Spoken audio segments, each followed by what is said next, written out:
Hello बच्चों, let's read this question. So this question says, in Bohr model of hydrogen atom, let Pe represent potential energy and Te represent the total energy in going to a higher level. Okay.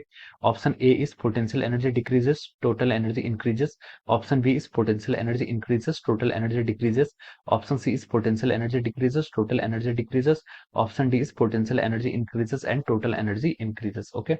तो चलिए बच्चों अब हम इस question को start करते हैं. Okay. तो देखिए बच्चों इस क्वेश्चन का की कॉन्सेप्ट आप क्या लिख सकते हैं. The key concept of this question is. Okay. देखिए इस क्वेश्चन का की कॉन्सेप्ट लिख सकते हैं. देखिए जो आपकी टोटल एनर्जी होती है, एनर्जी ऑफ हाइड्रोजन एटम, यहाँ पर इस क्वेश्चन का आप की कॉन्सेप्ट लिख सकते हैं. क्या लिख सकते हैं? एनर्जी ऑफ हाइड्रोजन एटम या फिर एनर्जी ऑफ एच एटम. यहाँ पर हमें हाइड्रोजन एटम या फिर एच एटम आपके एक ही चीज है. ओके. एच एटम का जो एनर्जी है वो हमारा क्या हो सकता है, इस क्वेश्चन का की कॉन्सेप्ट होगा. अब देखिए हाइड्रोजन एटम होता है क्या. पहले तो हाइड्रोजन एटम एक ऐसा सिस्टम है जिसमें आपका एक इलेक्ट्रॉन से जो रिवॉल्व करता है अराउंड द न्यूक्लियस. न्यूक्लियस में क्या होता है, आपका सिर्फ एक प्रोटॉन होता है. ओके. हम इसे क्या बोलते हैं, हाइड्रोजन एटम बोलते हैं. अब एनर्जी, हाइड्रोजन एटम में कौन कौन सी एनर्जी हो सकती है. देखिए हाइड्रोजन एटम में सबसे पहले तो आपकी पोटेंशियल एनर्जी होगी, बिकॉज जो सिस्टम है इसमें एक इलेक्ट्रॉन एक प्रोटॉन है. तो ये सिस्टम है, मान लीजिए this is our hydrogen atom system. This is our nucleus. Nucleus के अंदर क्या है, एक प्रोटॉन है और एक इलेक्ट्रॉन क्या करता है, इसमें से रिवॉल्व करता है. तो इन दोनों के कारण पोटेंशियल एनर्जी कैसी होगी, अट्रैक्टिव होगी, क्योंकि दोनों के अपोजिट चार्ज है. तो इसके कारण जो आपका पोटेंशियल एनर्जी आएगा वो Z e square divided by 4 pi epsilon naught r. ये क्या जाता है, this is the formula for our hydrogen atom. ये क्या आपका हाइड्रोजन लाइक एटम के लिए, अगर हाइड्रोजन एटम बोलूंगा तो जेड की वैल्यू यहाँ पर 1 पुट कर दूंगा. ओके. तो अगर मैं हाइड्रोजन लाइक एटम की बात कर रहा हूँ तो ये आपका क्या जाएगा, this is representing our potential energy. ये क्या होगा, आपका पोटेंशियल एनर्जी को रिप्रेजेंट कर रहा है. ओके. अब देखिए अगर हम यहाँ पर काइनेटिक एनर्जी को रिप्रेजेंट करें, काइनेटिक एनर्जी क्या होता है आपका हाफ एम वी का square. Okay.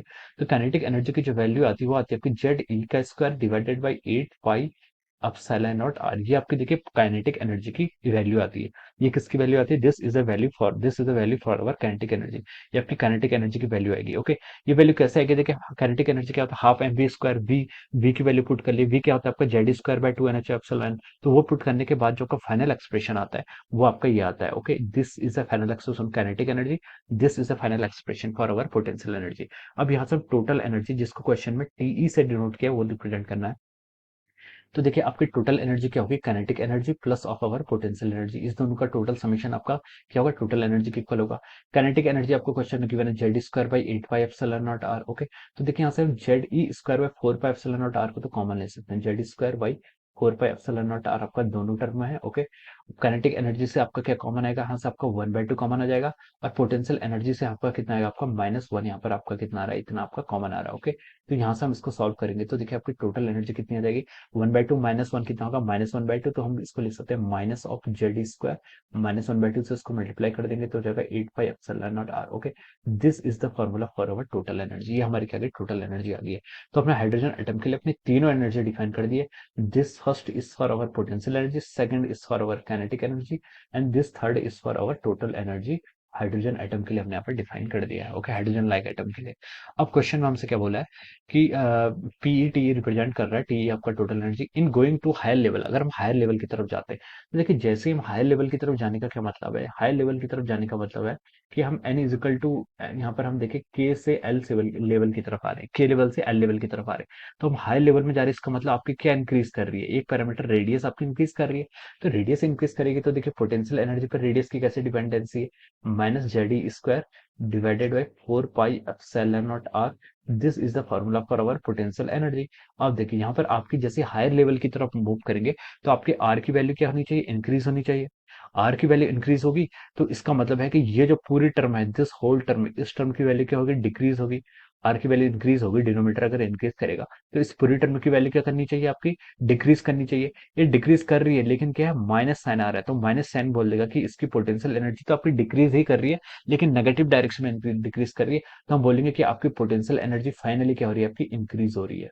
Potential energy finally आपकी इंक्रीज हो रही है. ओके. तो यहां से हम बोल सकते हैं क्योंकि पोटेंशियल एनर्जी क्या होगी, इंक्रीज होगी as we will move to higher state. Higher state में आपका आर बढ़ेगा.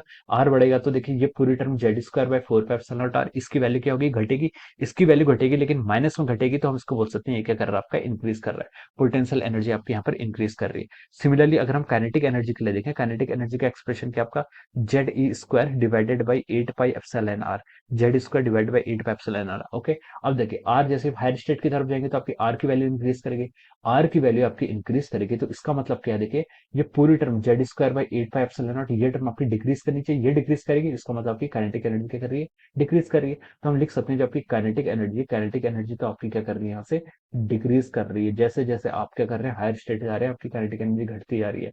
अब हमारी टोटल एनर्जी क्या गिवन है, टोटल एनर्जी आपको गिवन है minus Z square divided by 8 pi epsilon r. Okay, तो जैसे हम हायर स्टेट की तरफ जाएंगे, अगेन आपका आर इंक्रीज करेगा, आर इंक्रीज करेगा तो ये पूरी टर्म क्या करेगी, डिक्रीज करेगी, ये टर्म डिक्रीज करेगी, लेकिन ये तो नेगेटिव में है, तो इसका मतलब क्या है कि आपकी टोटल एनर्जी क्या होगी, टोटल एनर्जी भी आपकी क्या करेगी, यहाँ से इंक्रीज करेगी। ओके, तो हमने यहाँ पर से ये तीन हमारे यहाँ पर आ गए। ओके, अब देखिए इन रिजल्ट को हम ऑप्शन से मैच करते हैं।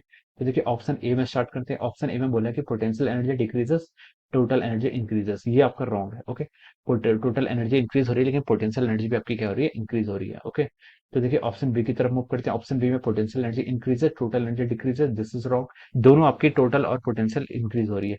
सी में बोला है कि potential decreases, total energy decreases, नहीं, ये ऑप्शन रॉन्ग है। ऑप्शन डी में बोला है कि पोटेंशियल एनर्जी भी इंक्रीज हो रही है और टोटल एनर्जी भी आपकी इंक्रीज हो रही है। तो हम लिख सकते हैं कि yes, this is the correct answer of this question. Okay, तो हम लिख सकते हैं कि यहाँ से हमारा जो ऑप्शन डी है, option D will be the right answer of this question. Okay, so I hope you all understood this concept. All the best and thank you so much.